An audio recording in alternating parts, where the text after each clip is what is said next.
அனைவருக்கும் அன்பான பிரம்ம முகூர்த்த காலை வணக்கங்க. இன்னைக்கு நாம இந்த பதிவில் பார்க்க போவது என்னன்னு சொல்லி பார்த்தீங்கன்னா, 3ஆம் நாள் என்னுடைய பிரம்ம முகூர்த்த பூஜை நான் என்னெல்லாம் பண்ணினேன், எப்படி இன்றைய நாளை நான் துவங்கினேன் அப்படிங்கிற பதிவு தாங்க நம்ம இந்த காணொலியில் பார்க்க போகுது. வாங்க பதிவுக்குள்ளே போகலாம். இன்னைக்கு காலையில் நானும் இதே மாதிரி 4 மணிக்கு எந்திரிச்சாச்சுங்க.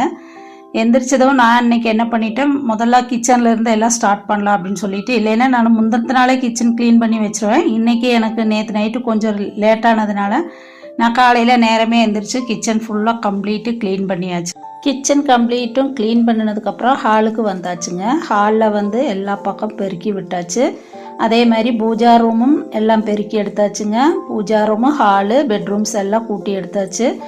நம்ம வந்து நிறைய ரூம்ஸ் இருக்கிறவங்க கண்டிப்பாக முந்தின நாளே வீடு கூட்டி வச்சாதாங்க நம்மளுக்கு கரெக்டாக பிரம்ம முகூர்த்த டைமில் டென்ஷன் இல்லாமல் விளக்கேற்ற முடியும். என்னால் நேற்று முடியாத காரணத்தினால இன்றைக்கி நான் ரொம்பவே டென்ஷன் ஆகிட்டேங்க. ஏன்னா எல்லா ரூமும் கூட்டி எடுத்து சுத்தம் பண்ணி நம்ம அப்புறம் விளக்கு போடுறதுக்குள்ள அந்த டைமு நம்மளுக்கு மிஸ் ஆயிருமோன்னு பயந்துட்டே தாங்க நான் வேலை செஞ்சேன். இருந்தாலும் நான் கடவுள்கிட்ட வேண்டிகிட்டே சீக்கிரம் வேலையை முடிக்கணும்னு சொல்லிட்டு எப்படியும் எல்லா ரூமும் கூட்டி க்ளீன் பண்ணிட்டேங்க. அதுக்கப்புறம் தான் நான் இன்றைக்கி குளிக்க போனேன். குளிக்கிறதுக்கு முன்னாடியே நான் வீட்டை க்ளீன் பண்ணிட்டேங்க. ஏன்னா கூட்டுற வேலை இருக்கங்காட்டி நான் முதவே க்ளீன் பண்ணிவிட்டு அதுக்கப்புறம் தாங்க நான் குளிக்க போனேன். நம்ம குளிச்சுட்டு வந்து க்ளீன் பண்ணுறதுக்கு நின்னோம்னா நம்மளுக்கு ரொம்ப வியர்க்குது. அப்போ நம்ம பூஜை பண்ணையில் நம்மளுக்கு அது என்னமோ ஒரு குளிக்காத மாதிரியே ஃபீல் ஆகுது. அதனால நான் என்ன பண்ணணுங்கன்னா, குளிக்கிறதுக்கு முன்னாடி கூட்டி விட்டதுக்கப்புறம் தான் நான் குளிச்சுட்டு வந்துட்டு நான் அப்புறம் ட்ரெஸ் சேஞ்சிங் பண்ணிவிட்டு வெளிவாசல் இன்னும் முன்னாடி படி திறக்கலிங்க. நான் வீட்டுக்குள்ளே கம்ப்ளீட்டு ரூம்ஸ் மட்டும்தான் நான் குளிக்கிறதுக்கு முன்னாடி கூட்டி விட்டேன். அதான் இப்போ தான் நான் குளித்து முடித்து பவுட்ரு அடித்து பொட்டு வச்சதுக்கப்புறம் நிலைவாசலை திறந்தேங்க. குளித்ததுக்கப்புறம் தான் நான் நிலைவாசலுக்கு வெளியில் மட்டும் நம்ம குளிச்சுட்டு போய் திறந்து பூட்டி விட்டுக்கலாம் அப்படிங்கிறதுல நான் குளித்ததுக்கப்புறம் வந்து இப்போ நிலைவாசல் கதவை திறந்து சிட் அவுட் வந்து இப்போ கூட்டி விடலான்னு சொல்லிட்டு சிட் அவுட் கம்ப்ளீட்டு கூட்டி விடுறேங்க. நம்ம வீட்டுக்குள்ளே மொத்தமாக எல்லா பக்கமும் குளிச்சுட்டு நம்ம வந்து ஃபுல்லாக கூட்டிட்டு வாசலை எல்லாம் கூட்டுறதுக்குள்ளே பார்த்தீங்கன்னா ஒரு 1/2 மணி நேரம் 3/4 மணி நேரம் அதில் போயிடுது. அவ்வளோ நேரம் நம்ம என்னமோ அறக்க நம்ம ஃபாஸ்ட்டாக வேலை செய்யலை, வேர்வையும் வருது இல்லைங்களா. அப்போ நம்ம போய் சாமி கும்பிட உட்காரையில் ஒரு நல்ல ஃபீல் இல்லை. நம்ம மறுபடியும் என்னமோ வேலை செஞ்சு கஷ்டப்பட்டுட்டு உட்காந்த மாதிரி தோணுது. அதனால் நான் என்ன பண்ணிட்டேனுங்கன்னா, நம்ம பூஜை பண்ணுறதுக்கு முன்னாடி குளிக்கிறதுக்கு முன்னாடி வீடெல்லாம் ஃபஸ்ட்டு க்ளீன் பண்ணிவிட்டு தொடச்சி விடுறதா இருந்தாலும் சரி, கூட்டி விடுறதா இருந்தாலும் சரி, வாரத்தில் 2 நாள் தாங்க நான் தொடச்சி விடுவேன். அதனால் கூட்டுற வேலை வந்து நம்ம முந்தின நாளே செஞ்சுருந்தா பூஜா ரூம் மட்டும் கூட்டிகிட்டு நம்ம வேலை செய்யலாம். இப்போ பார்த்தீங்கன்னா நம்மளுக்கு கூட்டி விட்டுட்டு நம்ம அதுக்கப்புறம் குளிச்சுட்டு செய்யும் போதாங்க எனக்கு ஓகேவாக இருக்குது. ஒவ்வொருத்தவங்களுக்கும் ஒவ்வொரு மாதிரி இருக்கலாம். என்னோட மனநிலையும் உடல்நிலையும் எனக்கு இப்படி பண்ணுறதுக்கு தான் எனக்கு பிடிச்சிருக்குங்க. நான் அதனால வீடெல்லாம் ஃபுல்லாக கம்ப்ளீட்டு கூட்டி விட்டதுக்கப்புறம் குளிச்சுட்டு வந்து நிலைவாசல் கதவை திறந்து வெளியில் சிட் அவுட்டு வாசல் மட்டும் நான் அதுக்கப்புறம் பெருக்கிட்டுங்க. நல்லா தண்ணியெல்லாம் தெளித்து விட்டு கோலம் போட்டு விட்டுறலாம் அப்படின்னு சொல்லி போட்டு அதுக்கப்புறம் தான் நான் வெளியில எல்லாம் வந்து நான் குளிச்சதுக்கப்புறம் தாங்க நான் கூட்டி கோலம் போட்டேங்க. உங்களுக்கு எப்படின்னு தெரியல, ஒவ்வொருத்தவங்களுக்கும் ஒவ்வொரு மாதிரி மனசு இருக்குங்க. நம்மளுக்கு குளிச்சுட்டு தான் எல்லா வேலையும் செய்யணும் அப்படின்னு நினைக்கிறவங்களும் அப்படி செய்வாங்க. எனக்கு இப்படி செய்யறதுக்கு எனக்கு பிடிச்சிருக்குங்க. நம்ம விறுவிறுக்க ரொம்ப வேலை செஞ்சுட்டு குளிச்சுட்டு நம்ம வேலை செஞ்சால் எனக்கெல்லாம் ஃபுல்லாக வேர்வை வருங்க. அப்புறம் அந்த வேர்வையோடு போய் நம்ம பிரம்ம முகூர்த்த பூஜையில் போய் கோரும்போது அந்த ஒரு நல்ல ஃபீலே இருக்க மாட்டேங்குது. அப்போ அதனால நான் என்ன பண்ணிட்டேனுங்கன்னா, நான் என்னோடய கூட்டுற வேலைகளெல்லாம் முடிச்சதுக்கப்புறம் எனக்கு குளிச்சுட்டு வந்துட்டு அப்புறம் நம்ம இந்த கொஞ்சமாக தான் கூட்டுறதுக்கு கோலம் போடுறதுக்கு மட்டும்தான் இருக்குது அப்படிங்கிறதுனால நம்மளுக்கு கொஞ்சம் பரவாயில்லாமல் இருந்ததுங்க. நான் அதுக்கப்புறம் போய் ஃப்ரெஷ்ஷாக போய் விளக்கு போட்டாச்சு. விளக்கு இன்னைக்கு பார்த்தீங்கன்னா 5:30 மணி ஆயிடுச்சு. நான் 5 மணிக்குள்ளே ஏற்றணும்னு நினச்சேன். ஆனால் 5:30 மணி ஆயிடுச்சு. சரி பரவாயில்ல, 6 மணி வரைக்கும் நம்மளுக்கு பிரம்ம முகூர்த்த டைம் தான் அப்படின்னு சொல்லியிருக்கிறாங்க. 5:30 மணிக்கு விளக்கு போட்டாச்சுங்க. விளக்கு போட்டு தொணை விளக்கு எடுத்து கொண்டு வந்துட்டு நம்ம எப்போவுமே நான் சொல்லியிருக்கேன் இல்லைங்களா, அங்கே ஒரு உப்பு தீபம் நான் வைப்பேன்ட்டு அந்த உப்பு தீபத்தில் கொண்டு வந்து விளக்கு வச்சாச்சு. பாக்கி நம்மளோட 5 பிரம்ம முகூர்த்த தீபத்தையும் 5 அகல் விளக்குகளையும் நம்ம ஏற்றியாச்சுங்க. 5:30 மணிக்கெல்லாம் இன்றைக்கி நல்லபடியாக நம்மளோட பிரம்ம முகூர்த்த பூஜையை ஸ்டார்ட் பண்ணியாச்சு. கடவுளே, இன்றைய பிரம்ம முகூர்த்த பூஜை சரியான நேரத்தில் எனக்கு விளக்கு ஏற்ற முடிஞ்சதுக்கு மிக்க நன்றின்னு நான் கடவுள்கிட்ட ஆத்மார்த்தமாக நன்றி சொல்லிக்கிட்டேங்க. இன்றைய தினம் நல்லபடியாக போயிட்டுருக்கு. அதுக்கப்புறம் மேலே சாமி காமாட்சி விளக்கு, வேறு சாமி நான் ஷெல்ஃபில் சாமிகள்லாம் வச்சுருக்கேன் இல்லைங்களா, அவங்களுக்கும் விளக்கு அதுக்கப்புறம் ஏற்றிடலாம் அப்படின்னு சொல்லிட்டு நான் ஃபஸ்ட்டு பிரம்ம முகூர்த்தம் நிலைவாசல் முடிச்சுட்டு ஃபஸ்ட்டு ப்ரிப்ரேஷன் வந்து நான் நிலைவாசலில் 2 விளக்கு ஏற்றுறதுக்கு முக்கியத்துவம் கொடுக்குறேங்க. ஒவ்வொருத்தவங்க ஒவ்வொரு மாதிரி செய்வாங்க. எனக்கு ஃபஸ்ட்டு நிலைவாசலில் 2 விளக்கு ஏற்றுனதுக்கப்புறம் அங்கேருந்து துணை விளக்கில் நம்ம ஒரு விளக்கு ஏற்றிட்டு வந்து வீட்டுக்குள்ளே லக்ஷ்மி தாயார்கிட்ட அந்த உப்பு தீபம் ஒன்று ஏற்றிட்டு அதுக்கப்புறம் அந்த உப்பு தீபத்திலிருந்து நம்ம பிரம்ம முகூர்த்த விளக்குகள் 5 விளக்குகளையும் அகல் தீபத்தையும் நான் அந்த தீபோட சுடர்லேருந்து ஏற்றுறதாங்க எனக்கு பிடிச்சிருக்கு. அதுக்கு ஃபஸ்ட்டு இந்த 5 விளக்கும் 6 விளக்கு, வெளியில் 2 விளக்கு, இந்த விளக்குகளை எல்லாம் ஏற்றுனதுக்கு அப்புறம் தாங்க நான் மேலே என்னோடய ஷெல்ஃபில் இருக்கிற சாமிகளுக்கெல்லாம் நான் ஏற்றுறேன். ஒவ்வொருத்தவங்க மேலே இருக்கிற குலதெய்வம் அவங்களுக்கெல்லாம் ஏற்றி முடிச்சுட்டு தான் கீழே ஏற்றுவாங்க. ஆனால் நானும் இப்படி தான் நான் பண்ணிகிட்ருக்குறேங்க. எனக்கு இப்படி பண்ணுறதுக்கு எனக்கு மனசு பிடிச்சிருக்கு. அதே மாதிரி கிச்சனில் வந்து அன்னபூர்ணி தாயார் இருக்காங்க, அவங்களுக்கும் நான் அதே மாதிரி அங்கேருந்து தீபம் எடுத்து கொண்டு வந்து அன்னபூர்ணி தாயாருக்கும் நல்லபடியாக விளக்கு ஏற்றியாச்சுங்க. அன்னபூர்ணிக்கு விளக்கேற்றினாலே கிச்சனில் ஒரு பிரகாசமாக அழகாக மனசுக்கு ரொம்ப நிறைவாக சந்தோஷமாக இருக்குங்க. அதுக்கப்புறம் விளக்கு எல்லா பக்கம் நம்ம ஏற்றியாச்சு. இனி நம்ம வந்து தீப தூபம் தான் காட்டணும், ஊதுபத்தி காட்டணும்.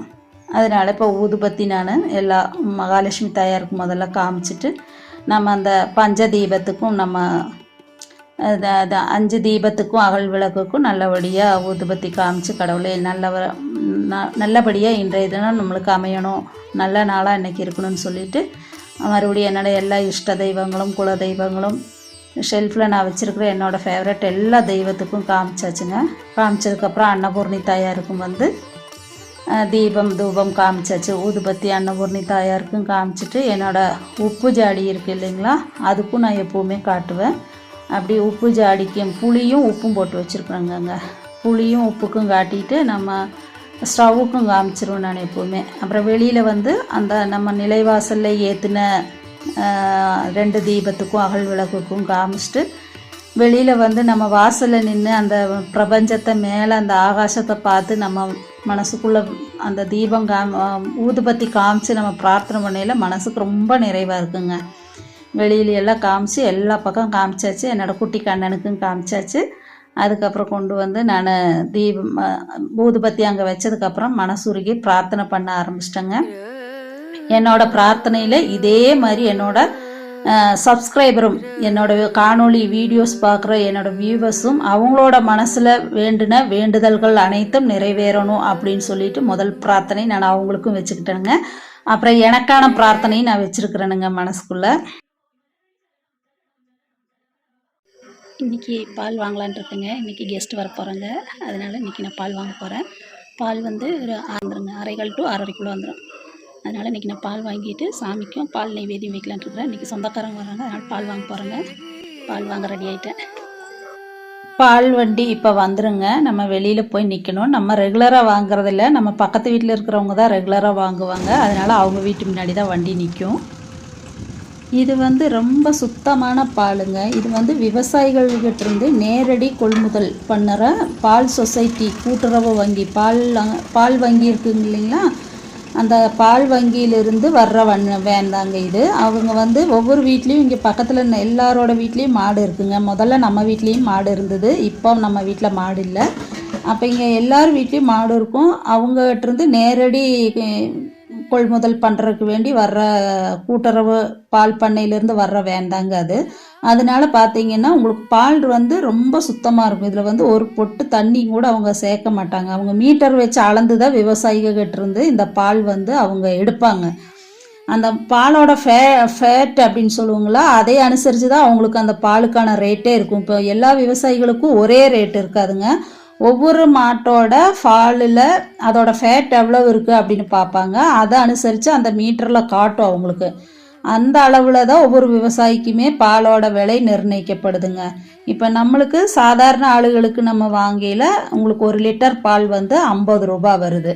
இதே விவசாயிகளுக்கு அதை விட 10 ரூபா கம்மியாக தாங்க கிடைக்கும். அவங்களுக்கு வந்து 1 லிட்டர் பாலுக்கு அவங்களோட பாலோட கட்டித்தன்மையை அனுசரித்து தாங்க அவங்களுக்கான விலை இருக்கும். அதில் வந்து 18 ரூபா இல்லை 38, 40, 42 இந்த மாதிரி தான் அவங்களுக்கு விவசாயிகளுக்கு 1 லிட்டர் பாலுக்கு கிடைக்கும். அவங்களோட பால் எந்த அளவுக்கு திக்னஸ்ஸாக இருக்குதோ அந்த அளவுக்கு அவங்களுக்கு பாலுக்கான விலை கிடைக்குங்க. இப்போ நம்ம வந்து பால் கொண்டு வந்து காய்ச்சியாச்சு. அப்படியே அடுத்த அடுப்பில் கையோட டீயும் போட்டுடலாம், சாயா வச்சிடலாம் அப்படின்னு சொல்லிட்டு பால் காய்ச்சி சாயை வச்சாச்சுங்க. நான் இப்போ சாமிக்கு கண்ணாடி டம்ளரில் பால் நெய்வேத்தியம் வைக்கிறதுக்கு வேண்டி நம்ம அப்படியே சாமி மட்டும்தான் கும்பிட்டோம், நெய்வேத்தியம் வைக்கல.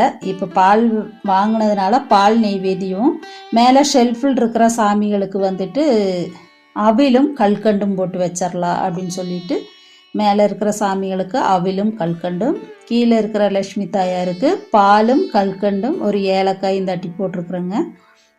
அப்போ பிரம்ம முகூர்த்த பூஜை பண்ணின கீழே லக்ஷ்மி தாயாருக்கு வந்து நம்ம பால் நெய்வேத்தியமும், மேலே ஷெல்ஃபில் இருக்கிற சுவாமிகளுக்கு வந்து அவில் கல்கண்டு நெய்வேத்தியம் வச்சு சாமி கும்பிட்றேங்க. அதுக்கப்புறம் நான் 1 நிமிஷம் நெய்வேத்தியம் வச்சதுக்கப்புறம் எல்லா சாமிகளுக்கும் அதை படைச்சிட்டு 1 நிமிஷம் மறுபடியும் நான் எல்லாரும் எல்லா நன்மையும் பெறணும் அப்படின்னு சொல்லி கடவுள்கிட்ட வேண்டிக்கிட்டேங்க. அதுக்கப்புறம் நம்ம கிச்சனில் வந்து நம்ம சாயை வைக்கிறதுக்கு ரெடி ஆகிட்டோம். ஏற்கனவே சாயை தண்ணியெல்லாம் நம்ம ஊற்றி டிகாஷனெல்லாம் நம்ம போட்டாச்சுங்க. இப்போ பால் கொஞ்சம் மறுபடியும் அதில் ஊற்றி நல்லா வேக வைக்கணும். எனக்கு பால் ஸ்மெல்லே வரக்கூடாதுங்க. எங்கள் வீட்டில் அவருக்கும் எனக்கும் பால் ஸ்மெல்லே பிடிக்காது.